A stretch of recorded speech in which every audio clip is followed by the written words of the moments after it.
Well, the difference between cats and dogs, cats don't wag their tail like a dog, and yes, they do. Sometimes they do. They don't go. Oh no, they don't do that. And they don't sit and go.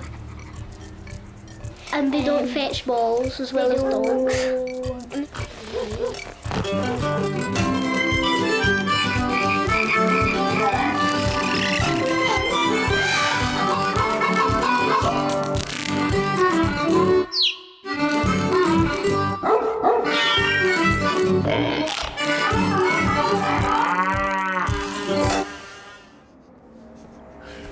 One's got a waggy tail and a cold nose, and the claws are like totally contracted all the time, whereas the other one contract their claws and it's got sharper teeth and pointed ears. Which one's which? The cats are the ones with contracted jaws and sharp teeth and the sharp pointed ears. Excuse me.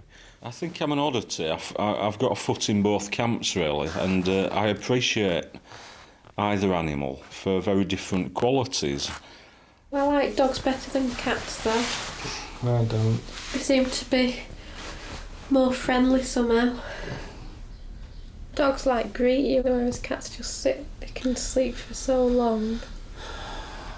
No. Cats can appear to be lazy, but I don't think they are. They have big claws, like bears, and they look like bears. They just sit about all day and get fed and go meow, meow, meow, meow, meow. I find cats, they claw the carpet a lot. They're a complete nuisance, actually. Meow, meow, meow. I think you get more out of a dog in response. Well, they're more Like, interesting, aren't I they? think they're thicker than cats, personally. Do you? I do. Meow, meow, meow, meow. And I go, shut up. I used to be a chaser myself, but I mean, it's about what? It's all about competitiveness, you know what I mean? You see these blokes and like I said, they've been let off a lead. You know what I mean? Like, it's and like, then like, it's like it's just more than life, man. Watching hounds after a hare, you know what I mean? It's just... I've been bitten by dogs, I've been bitten by cats, I've been bitten by... Oh, you name it, I'll claim it. Once I was walking past a house and the door suddenly flew open and a dog with a head the size of Albania jumped out, and its teeth were an inch away from my face and its mouth was so big I could have lived inside that mouth quite comfortably, and I was nearly killed. I've been chased by a Great Dane, a slavering big thing, and it frightened me. I've been bitten by a beagle. I've been chased by an old English sheepdog, which was, I would say that was a springboard into me becoming a Christian. Mm. You always say dogs come sniffing at your private parts. Do I? That's one thing you always say. Well, they told me they're not, that they're just being affectionate. Dogs wag their tails to get the smell of their farts away, and the cat just walks around with its tail in the air. Dogs I like very much because of their great intelligence and loyalty generally, and just so animated and, you know, great chums. I don't think I've ever had fleas. I think the closest I ever got was scabies, and that was quite bad enough. You would entirely cover your body from head to toe with this alcohol solution. And there was always this sort of nagging doubt that some part of your anatomy would catch light like a fuse, and it would just be an enormous blue puff. I think the best thing to do is to put on some flea powder, which you get from the vet. But it's probably not a good idea to have a good scratch, because that makes it red and raw and a bit rough and everything. You know, I've never had any breed that's been a kind of a pampered, you know, pooch. You know, they breed these mutant dogs, don't they, and give them awards for how mutated they look. And if it's a perfect mutant, it's got a pedigree. But if you crossbreed it with another mutant, it's called a mongrel. Most pedigree dogs, to get them perfect, they've got things wrong with them. It's either the bull terrier or the bulldog can hardly breathe because they bred into them, that flattened face. It's a bulldog, innit? And a lot of the breeds have suffered when they show a cross.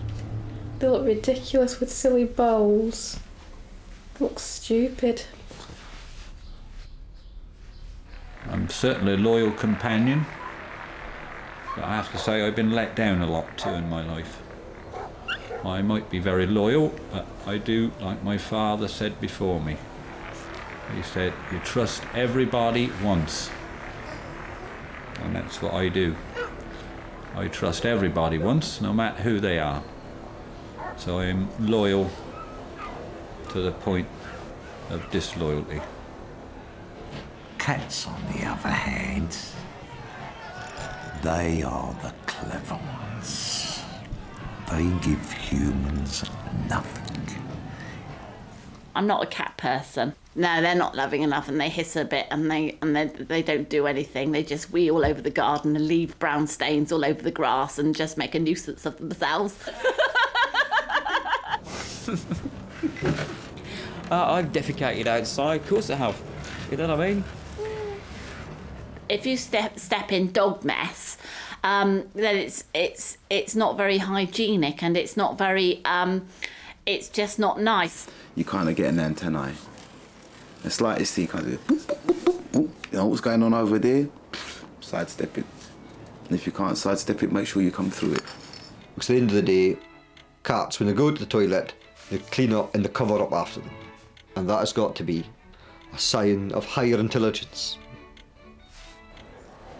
That's a dirty, filthy business, and that ought to be stopped totally. But I think dogs are more, for a start, I think they smell more. Whereas a cat, you can leave a cat to it. Whereas with a dog... Yeah, but if you've got a burglar coming in your house, at least a dog makes a noise. Yeah, but you could throw the cat at the burglar. That's a silly thing to say. Dogs are more interesting, and that's the end of it. No, it's not the end of it. We'll just have to agree to disagree then.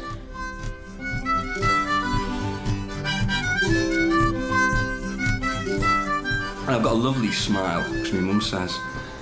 So, I look good for my age too.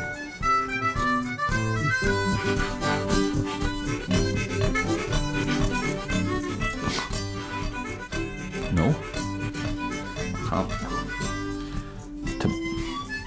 No.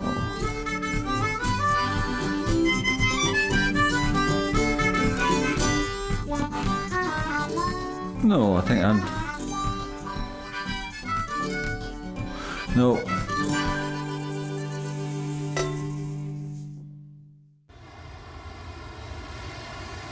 I'd like to be a bird.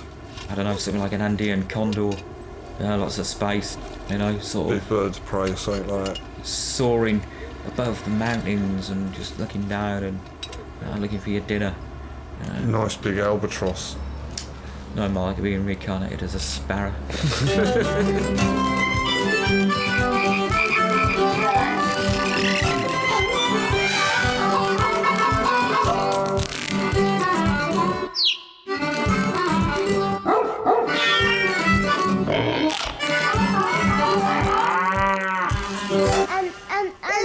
And birds go. There we go.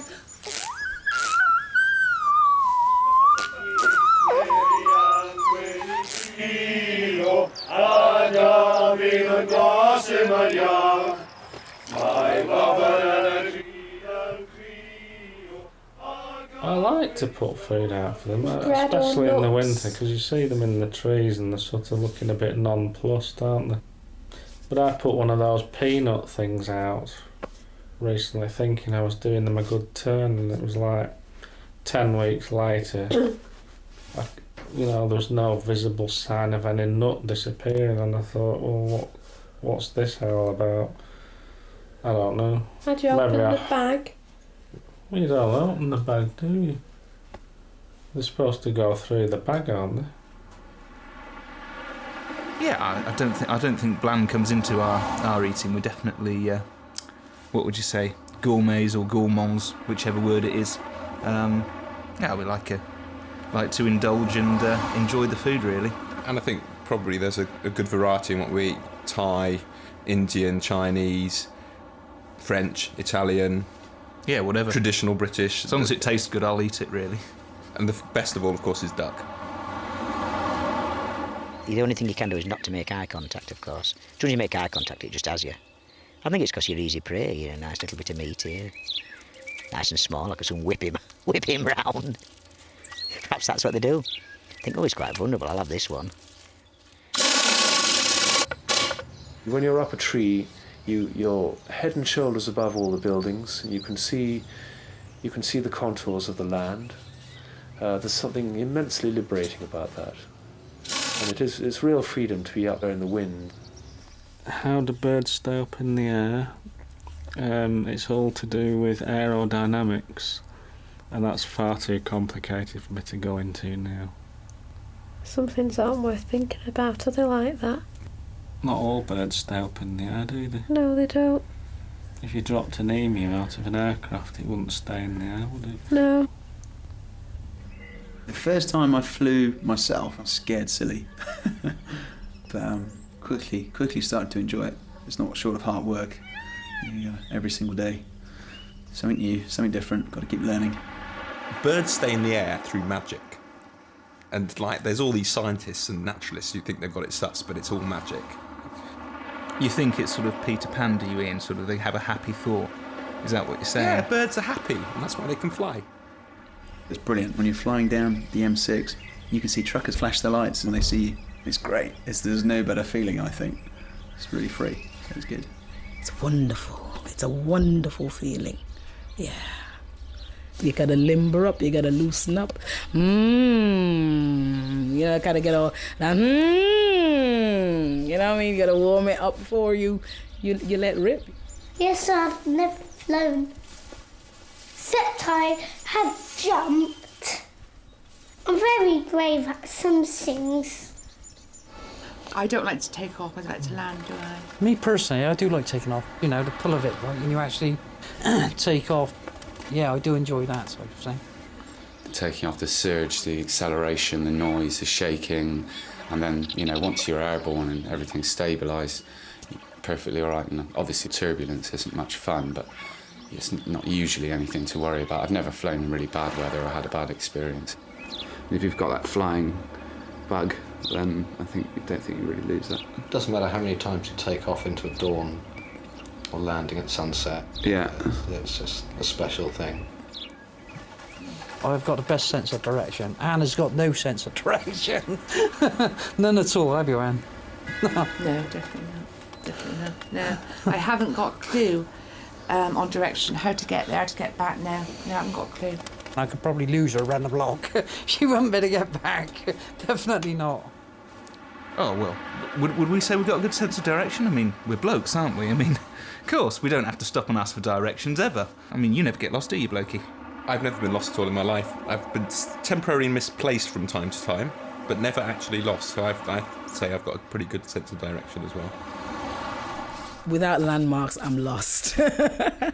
Without landmarks, I really am useless. And you take a right, and it's down there. Myself, personally, I don't like flying because I don't like heights. But we've never actually ever been on what I'd call a long flight now. It's been 4 hours at the most, isn't it? Yeah. How I'd fare on a 7 or 11 hour flight, I just do not know. No, I don't think I'd handle it very well at all, to be honest with you. Pigeons are vermin, man. Sky rats, what I call pigeons. You know what I mean?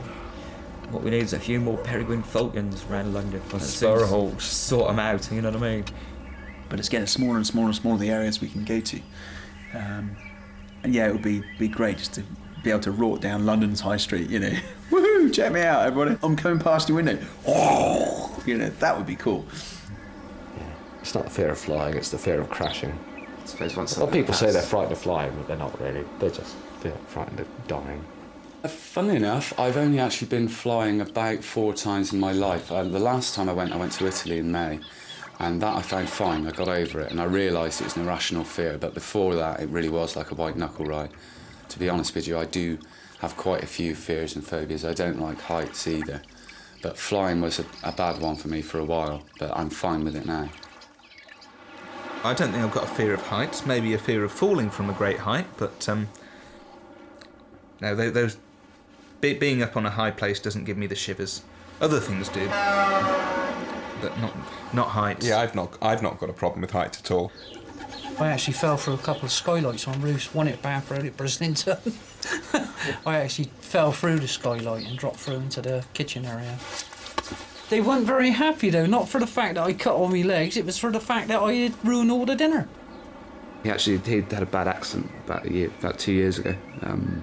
Flying one, sort of crashed into the ground, didn't you? It was quite a turbulent day, and I started spinning, and I saw the ground coming up. I was going to crash near people, and broke my pelvis off. Nasty. The pelvis broke off, and it came up and it hit first the ribs. Did the ribs break as well? Yeah. They did. The pelvis broke the ribs? Yeah. Oh. Oof. Lucky you didn't hit your head though. Yeah.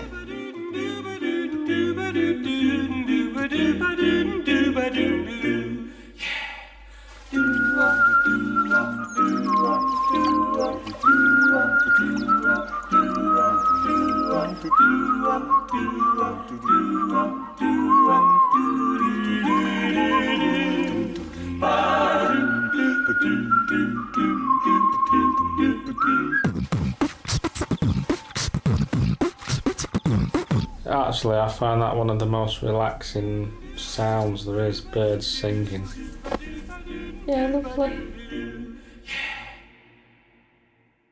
All green and slimy with googly eyes. Googly eyes and little thingies that go up in the air with round bits on the end. Antennae. Yeah, with a spaceship.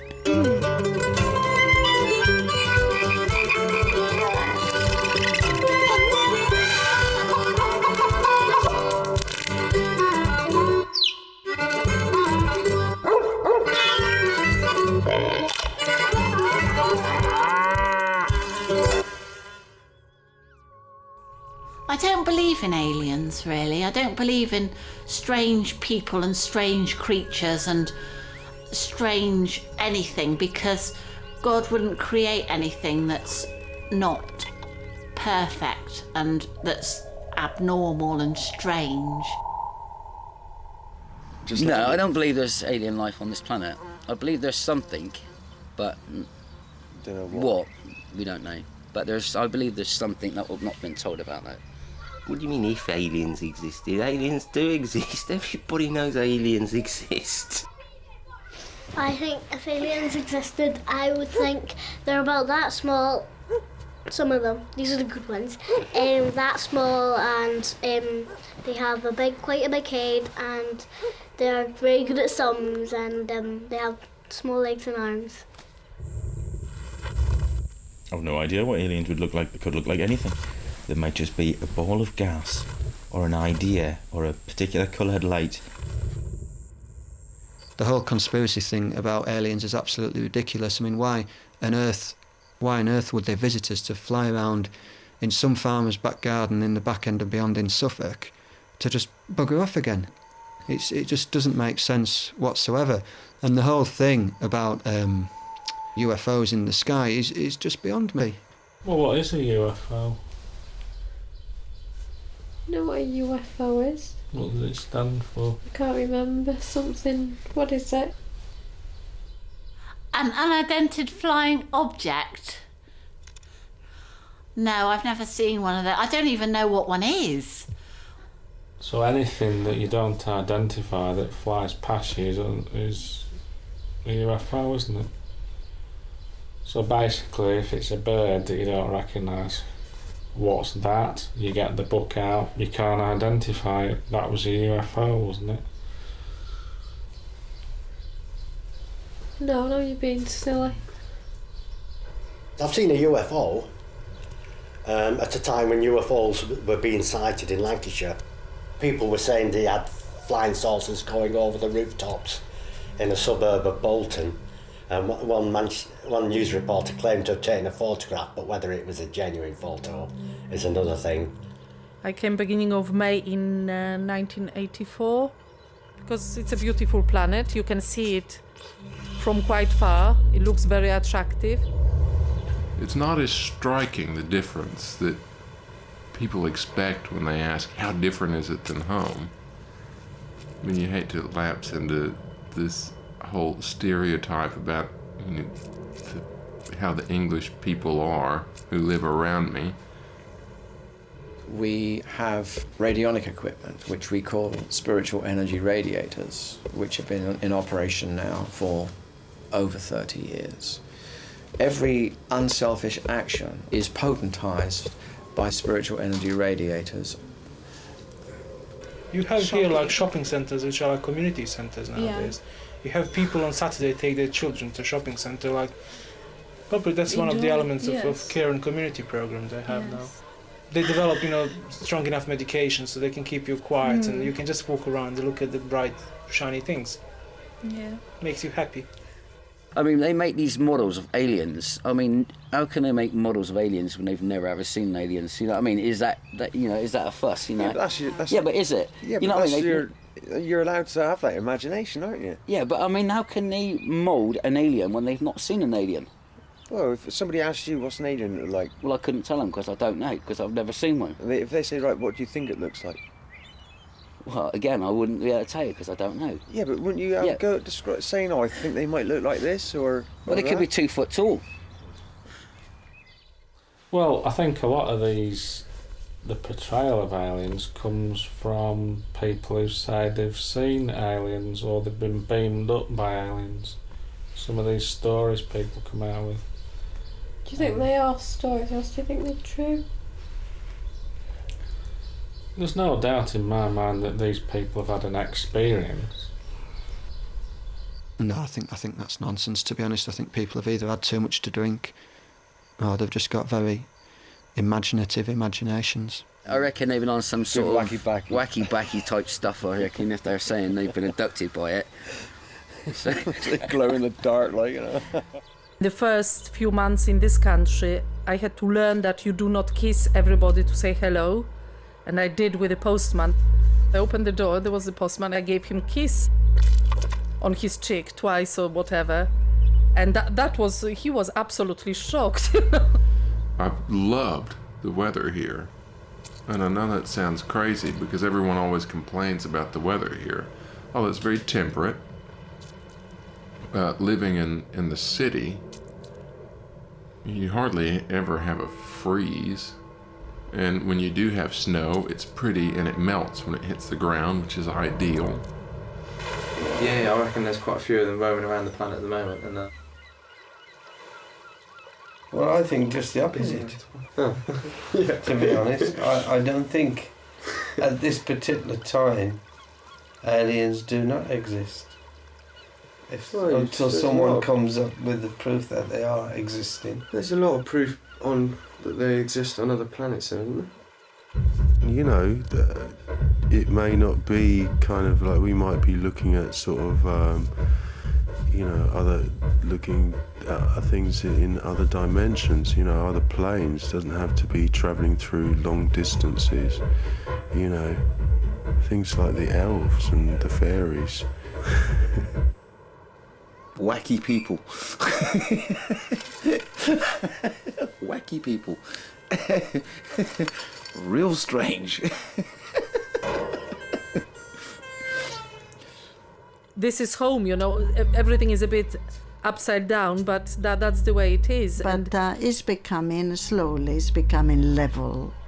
I've learned that it's very important to be polite. Yes. You have to remember to say certain amount of thank yous and sorries. You have to say sorry to people Yes. You shouldn't really say. You walk on the street and there's a person walking in front of you. Yes. And suddenly those two people perform a dance saying sorry, and you don't know which way to move. Yes. I think that was something which I felt a bit bemused by that.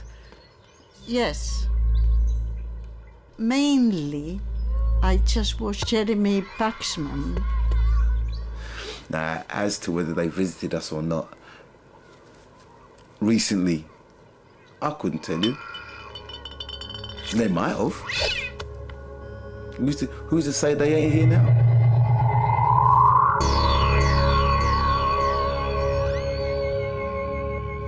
My theory is we came from another planet. Yeah.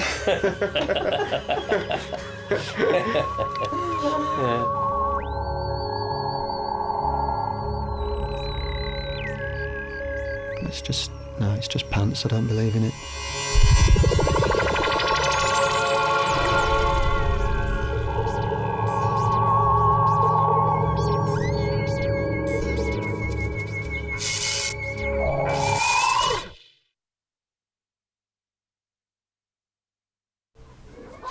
I haven't got any circus skills at all. I can't juggle, I can't throw the knife at the lady, I can't tame the lion, and I can't crack the whip or jump into the small bucket. Can't do any of those things.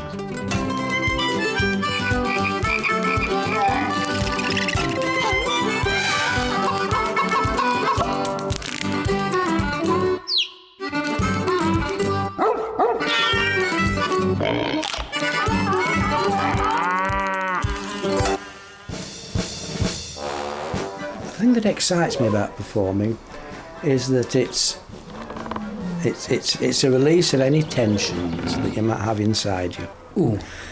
I'm not sure whether it does excite me anymore, whether it's just the money. It does me. The thing that excites me about performing really is the fact that you're doing something good, you're making people laugh. Except the ones that walk off. Except the ones that walk off, and. It's a kind of two-way thing. Seeing people enjoy and just connecting with them, you know what I mean? I kind of like that about it, really. You've got to communicate with the audience, but not to look at them, because you are apart from them and it will break the illusion. I normally try and interact with an audience, but with 800 it becomes really difficult. But I actually think I managed. And that's an amazing feeling to just see that you're making an impact. Like I was doing a job in Brighton recently, and then that had a real buzz about it. And then I was in Suffolk or somewhere like that, doing an agricultural show, and people had come to look at the cows.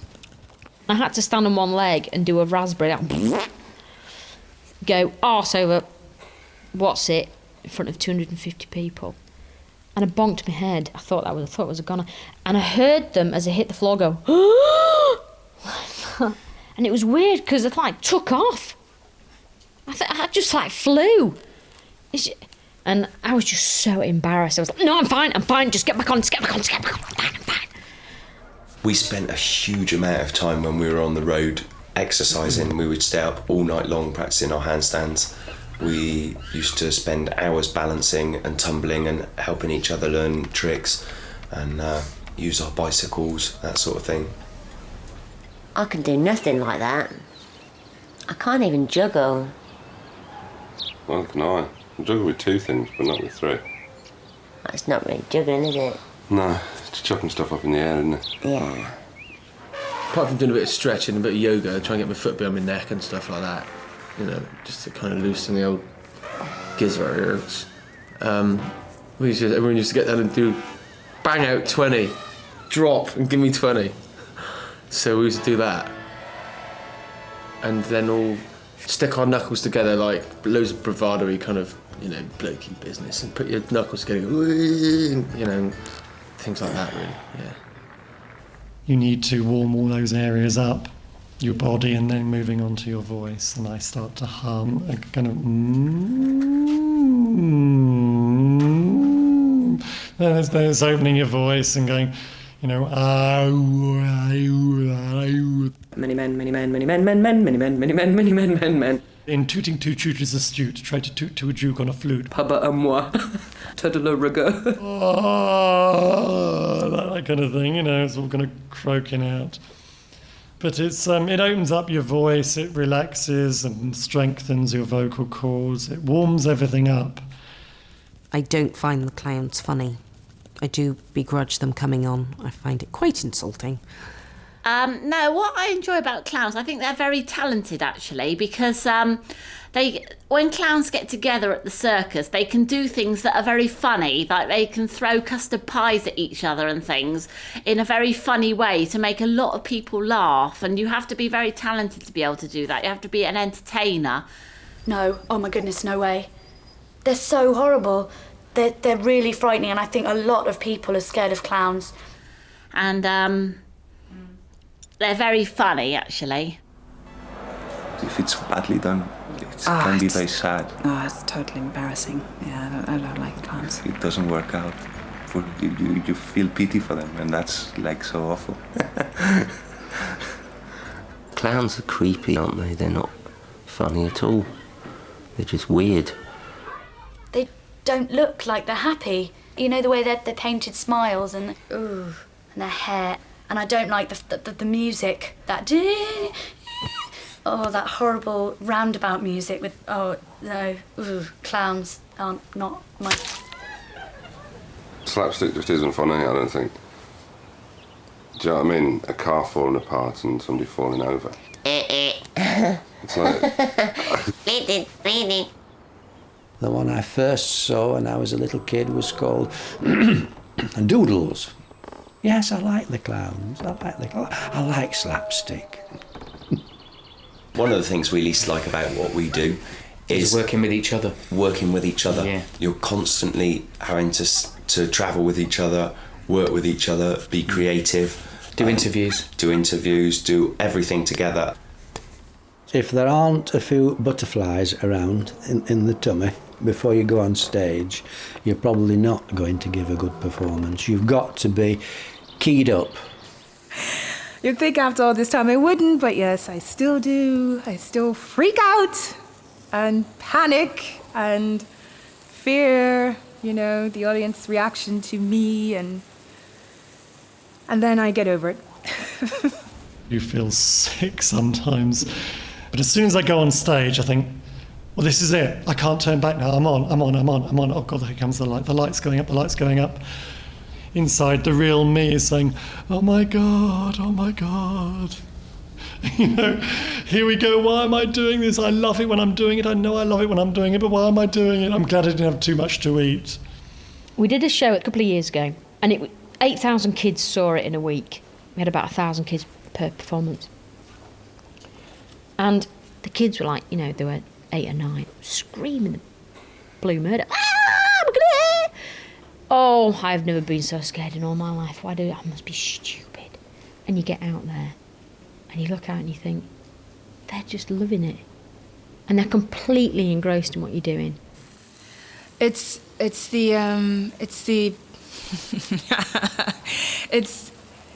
knowing that whatever I take on to perform in front of the audience, actually, it comes through me. It's something that I take on, and it just kaboom.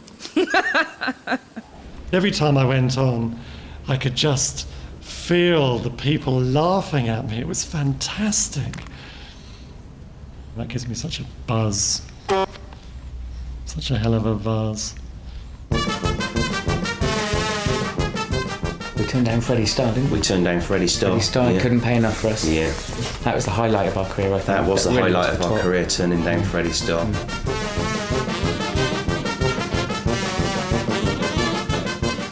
That's something I hadn't really considered, appearing on television. But if the chance came, yes. Yes, it would be a new dimension. Yeah.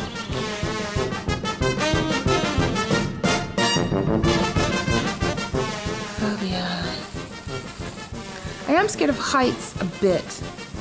I think I could get over it though.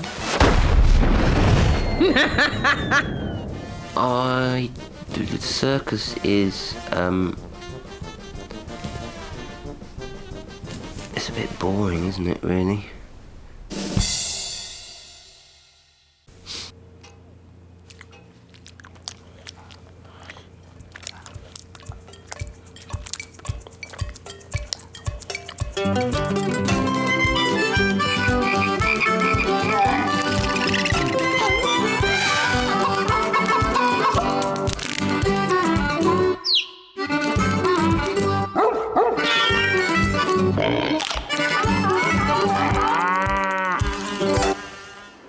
British food, I think, is first class. It's somehow clean, satisfying. English food is very bland, isn't it? Yeah, but I'm not terribly spicy, I'm not either. Oh, well, I like the spices, and the spices don't like me, you know what I mean? No, I like spices, and I like all kinds. I mean, there's nothing around here anyway, is there? The trouble with the foods we eat now, there's too much fat in them. And the worst thing that happens in this country, there's too many people eat chips. Ooh, egg and chips, egg chips, gammon,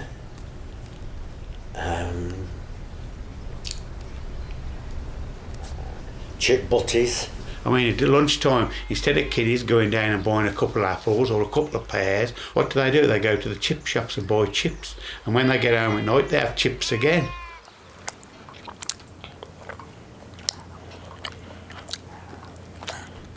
You know, if I have too much chocolate, I get a bit fat, and I put on a lot of weight. I put on a lot of weight. Yeah, she eats really well for a diet. I mean, I pile weights on and she piles it off. So I think what she loses, I gain. Try and eat healthily. And she eats brown bread and all the rest of it. Apples and bananas, you name it, she eats it. The main staple diet for runners is... We had, in fact, we had wild strawberries, little wild strawberries. And of course, if it was acorn time, you could always eat an acorn. And even the thistle, you could always peel the top off of the thistle. Are you talking about food? Yeah. I go to a restaurant, I like everything. Everything. You know, not one particular, like a Mexican or a thing. That's no good for me. There are one or two foreign foods I do have. Rice pudding, proper pizzas. Like some of the deep pan pizzas. The crust on top, amazing. And then that gooey stuff inside. But that sort of poo is a lot healthier, horse poo and cow poo. Cow pats are fantastic to look at. There with all those dung beetles crawling around inside them. As long as it's filling and barely edible, I'll pretty much eat it. I'm always too hungry to be picky. I didn't like to eat anything really that was contaminated by any insect. Although we put up with it when you're hungry. I never ate it, that I know of. may have done, I don't know. Horse poo is very good, you know, but human poo and dog poo, that's poisonous, I think. Yeah, but if you eat a bit of dirt, it don't matter, does it? No, they reckon you eat a pound of dirt anyway. In your lifetime, they reckon you eat a pound of dirt. God. Without even knowing. I used to go around the back of shops, supermarkets, going down the back of the skips to get No the problem. stuff out. Yeah, I've eaten food that's been a week old and whatever. Anything from frozen to tins. I used to find all sorts of food in the skips. I was like liberating it. And then there's elephant poo, which is enormous. And lion's poo, now that must frighten anybody off. I don't catch flies because they eat poo, and I don't like poo. Like eating dirt, you got your trace elements in there, aren't you? Yeah. You know, and it builds up your resistance to infections Exactly. as well. So it ain't a bad thing, I don't think. Dirt on food. Dirt on food. What? Dirt on food can kill you. You can put one mouthful of dirty food in your mouth and you can be a goner. Can you ask me that question? I think I've ate more lead shot and I've certainly ate oysters. I think that's probably, I know, it's probably why my brain's a bit funny or, yeah. Dog and cat food. It smells absolutely disgusting, Well, doesn't it's it? very strong. Horrible. It's very strong. Oh, I don't think I'd like to eat a sheep's eyeball or an intestine of a cow or something like that. But if you've got all these sort of intestines and all these sort of, you know, not so appetising bits of animals, then they mix it all up in a mixer and then they call it I don't want to sound like a cannibal, but there again, we all went out for a meal and the chicken was so horrible. I could vomit all night and never stop. That was really, really horrible. Horrible. Yeah, bloody milk cartons. Goes everywhere, milk, anything. There's too many bags in the world. God help the people with arthritis. Yes, they never they can't. It's terrible. Even to tea bags, even to get the stuff. The You know, cellophane it's on it, you ridiculous. can't open it. The biscuits you can't open. All packages. And a packet of ham, which I don't very well. It's terrible. They're not. None of the By packages. the time you open it, you don't want the ham. No. Oh gosh, yes. I hate seafood. I really, absolutely detest it. I did eat a fish once, about 2 years ago, and I think they're disgusting. Now, I you know, like prawns and all the shellfish, I mean, I know they're lovely, but I'm always afraid in case you get the one that will turn your stomach. Whelks, mussels, that's like eating slugs. Is it? Oysters and stuff.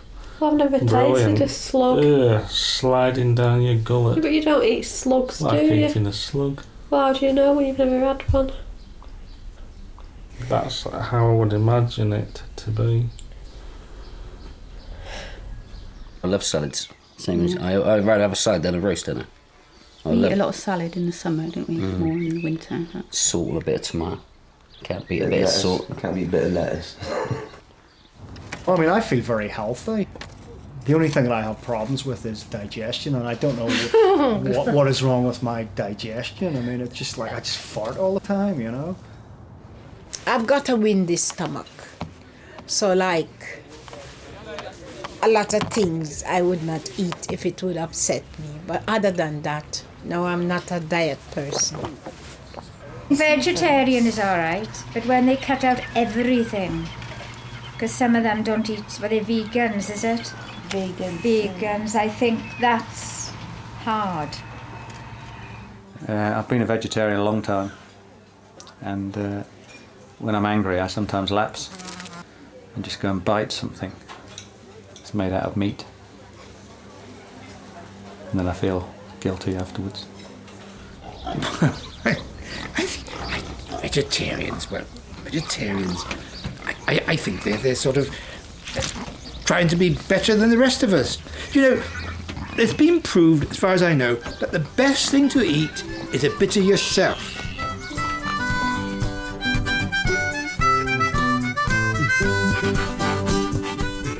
Actually, beans gives me wind and lemonade makes me burp.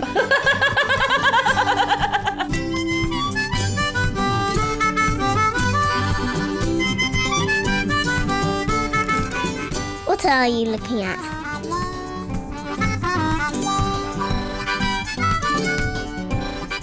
Thank you very much. Digging dirt up and then putting it on the compost. That's our favourite thing in the garden.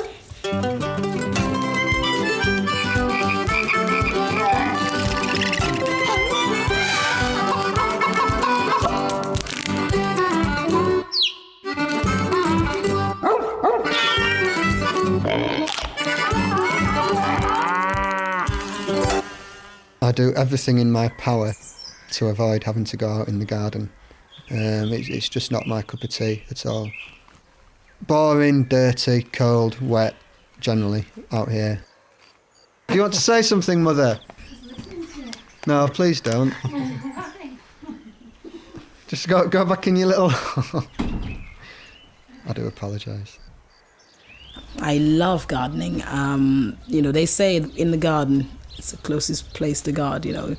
Actually, I'm waiting for a nice warm day so I can go and pull a few things up, you know what I mean? So it's like God, oh, hello. I like gardening, but I'd like to do more. I'd like to have the time. I love to see things grow. I love to design things. Well, a garden's a place for contemplation, isn't it? For reflection. Gardening, eh? Very apt. Well, we don't really know much about gardening, do we? We seem to get by. Yeah.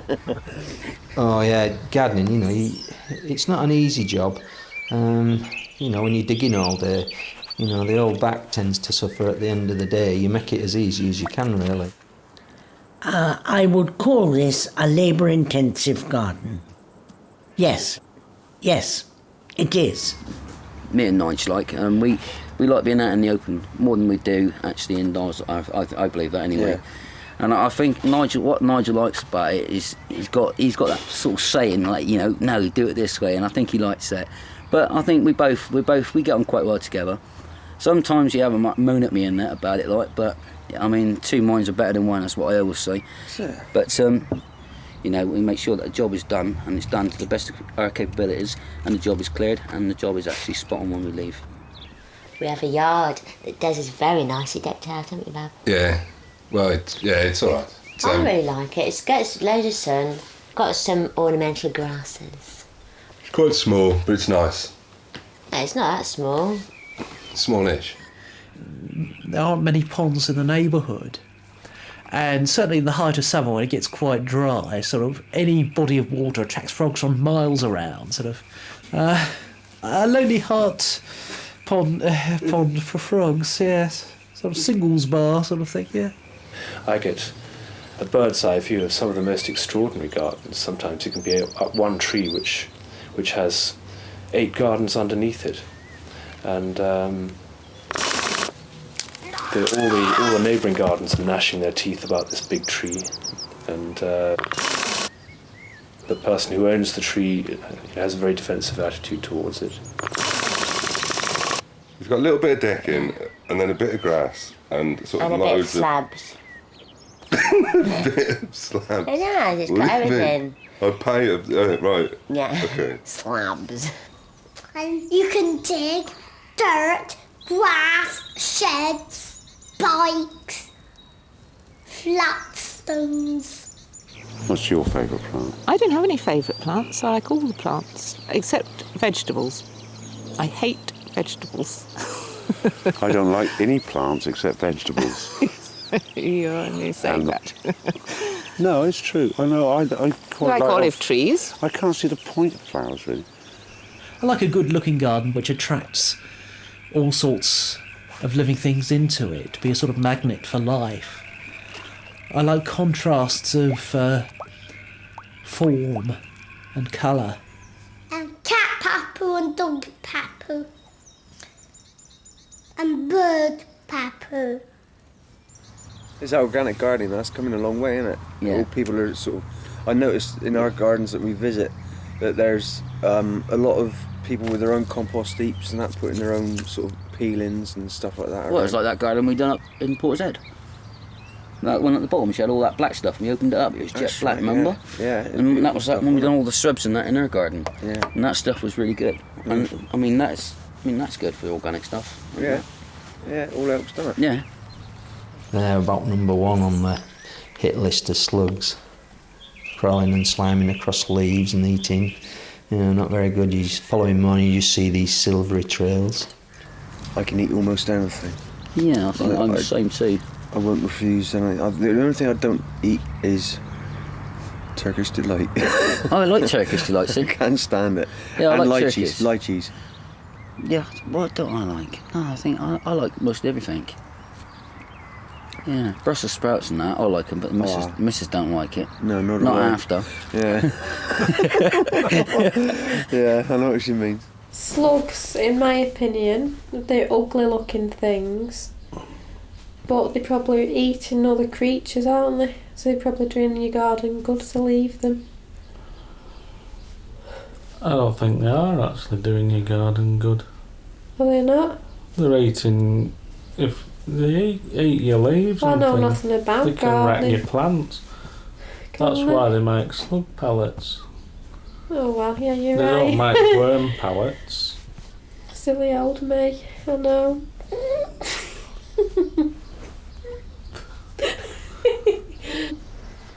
I suppose the next one along is a caterpillar, which seems a shame when you think a caterpillar turns into such a beautiful thing.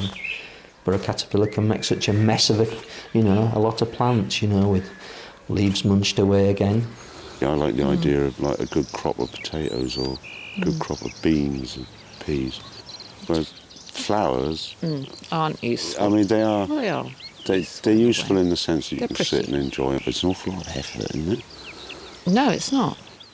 I must admit to having a very great affection for the plant that we call by the unfortunate name of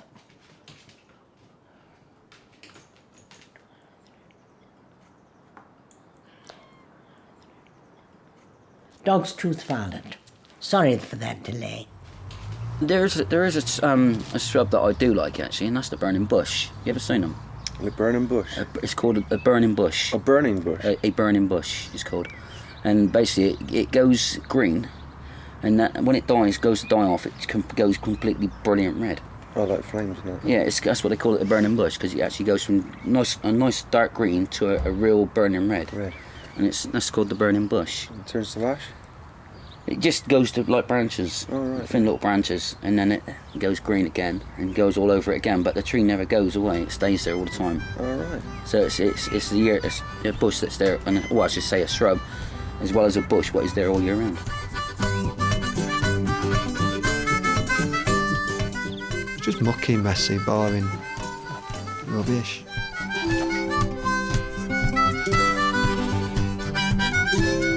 It's got a shed, which I've really made up about, because I've always wanted a shed all my life, and now I've got one. To read pornography in. Not to read pornography, to have a radio and listen to the football results with a paraffin heater in fingerless gloves.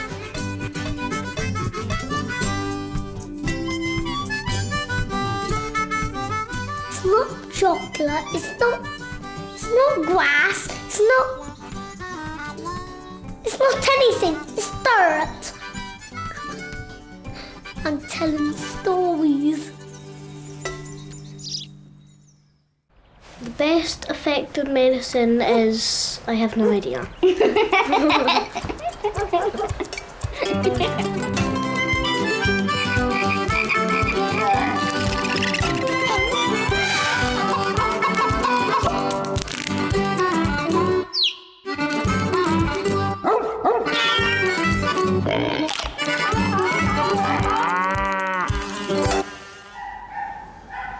You see, I've had a lot of things wrong with me. I mean, I'm always going to the doctors, and you get there and you find out, there's queues to wait all the time, isn't there? Most of the time, and then, doctors a lot of the time waiting in queues, and, most of the time you spend most of your time in the doctors waiting, don't you? Well, I'm sorry, I'm one of these that goes to the doctor when it's generally necessary. I mean, I am one of these goes for every pill, potion and tablet that there is. If I know what's the matter with me, I expect the doctor to do something about it. I won't be fobbed off by them. Doctors have always scared me because when I was born I nearly died. I have 50% chance of living when I was born, and was in a little incubator, and all my eyes were covered and I was yellow, which was awful. I rarely go to the doctor. The last time I did go, he thought I'd died because I haven't been for such a long time. Doctors and I are great friends. I owe a lot to doctors. They've kept me alive. I've seen a lot of them. They've come, they've prodded me from top to bottom, in and out, every end, every part of my body. And they've cut me open, stitched me up, and done a pretty good job on me all over. I'm the kind of person that's sort of a bit of a hypochondriac, and if I get a little sort of nagging pain or something, I automatically think it's something really serious. But then I never go to the doctor, really. And you never shut up about it either. I know, it's just kind of like typical bloke, I suppose, where... It's not. Should we row about it now? Well, it's these heart palpitations I get. You see, you never know when they're going to come, and they just... You got your heart jumping about all over the place.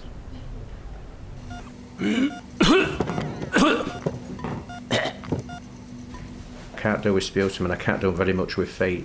I can't do anything with anybody's feet. I can't have all on doing anything with my own, and sputum really makes my stomach turn over. You know. I don't mind vomit. I developed a funny lockjaw. You know, the dribble was coming out the side of my mouth. I couldn't speak, I couldn't chew. I just wanted to die. Took one look at me and said, "Oh, that's allergic reaction." He gave me my antidote and immediately my mouth just went, "Ugh," back to normal. That's what I got now. I've got throat swelling now. I've got, got the tablets for that at the moment as well. I've took a lot of tablets all my life, about 23,000, and I'm still alive. But at the end of the day, I think without them I'd have been dead. I once had my head slammed in a door. That was good. I was saying goodbye to my friend, and somebody slammed the door on my head, and it was my birthday, and I had to have 5 stitches in my head, so I've got them as well. I mean, I could have had a DVT, couldn't I, laid in bed all that time, but I mean, as I said, they gave me an anticoagulant. Anyway, I'm here to tell the story, so there's people worse off than I am, and I can walk about all right. I remember having a severe cold which didn't shift, and I shared a flat with a couple of vet students who dosed me with Famil syrup, the main active ingredient of which I believe is creosote. So I spent several days smelling like a fence post, but it did the job. You see, I've had a lot of things wrong with me. There was big problems with my eyes at one stage. I went in about my eyes on a lot of times and had to go to see specialists. And you see that, but what they do is they clamp your head in a big clamp, and they want to bounce things on your eyeballs. I had an eye operation quite a few years ago. I flew very quickly after I'd had the eye operation. Well, you can't, I couldn't be doing with that, and so I'm pulling my head out of this clamp all the time. And it was a real concern. I shouldn't have flown because it put too much pressure behind the eye. That's another occasion when they told me I could just go on my own way. So I got thrown out of there as well. I've fallen for a nurse, yeah. I fell for a nurse once. Little blonde, beautiful little blonde lady. It was quite nice, she was. Yes. I used to travel to Birmingham to see her on my old motorbike. I had a blood test the other day, but I do not like needles. I don't like needles at all. I look away when I'm having an injection. I'm fine with injections into any part of my body, but I won't have them in my mouth. And the reason is that I've always been completely the opposite. I love injections in my mouth. Really? I really quite like them. In fact, the more sort of intrusive the dentistry, the better I like it, really. Well, I'm not keen on dentists now. I was the last in Britain to be gassed. They didn't use enough gas, did they? Yeah, I mean, I did come round. But that's when they first started phasing gas out, because they said gas is too dangerous. The big black mask. Oh. You can see it coming towards your face, and the smell of the rubber, and having all my bottom teeth filled without anaesthetic. Dentists. Just brutal. Really brutal. Dr. Bewers, he was very good, that boy. I mean, I think he was the first one that told me, some of the many things that was wrong with me. I had a problem with the inner ear and asthma, what I had for a long time. Got a small scar on my forehead where a child threw a brick at me. Well, it seemed like a brick at the time, but... I've got a scar here. I have no scars whatsoever anywhere. Have I? In fact, you count that as a scar. It's only a little... Well, it is a scar, yeah. Well, I don't count it as a scar, so... Do you not? No. I've got a scar on my elbow, and a scar on my other elbow, and a scar on my knee. On my face, my legs, my stomach. And a scar on my other knee, my tongue, my head. My arms, wrists, hands, everywhere. There is no one part on my body that does not have a scar. I don't think I've got any other scars. Not physical ones, mental ones, obviously. I've got a lot of them, but you can't see them because they're inside my brain. I was injured badly once. Somebody kicked me in the forehead. Being very young, I got up and carried on and didn't think it had done me much damage. For all I know, some of that damage may still be there. May still affect some of the things I do and some of the things I say. I've broken all my toes, I've got a dodgy knee, I've busted both my ankles and bent my feet back round so they're next to my shins, broken my hand and my wrist, my collarbones 3 times, bashed my head, knackered my back. But it's all been worth it.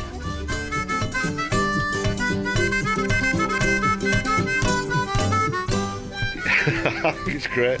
I love smiling, I love being happy and jovial, telling jokes, being the butt end of jokes, but hey, now I can do it with a mouthful of teeth and I'm really looking forward to it.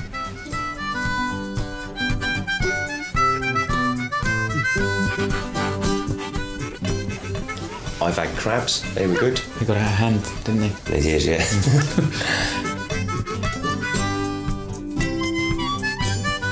Ooh, hang on. Won't let anyone stick a thermometer. Ow!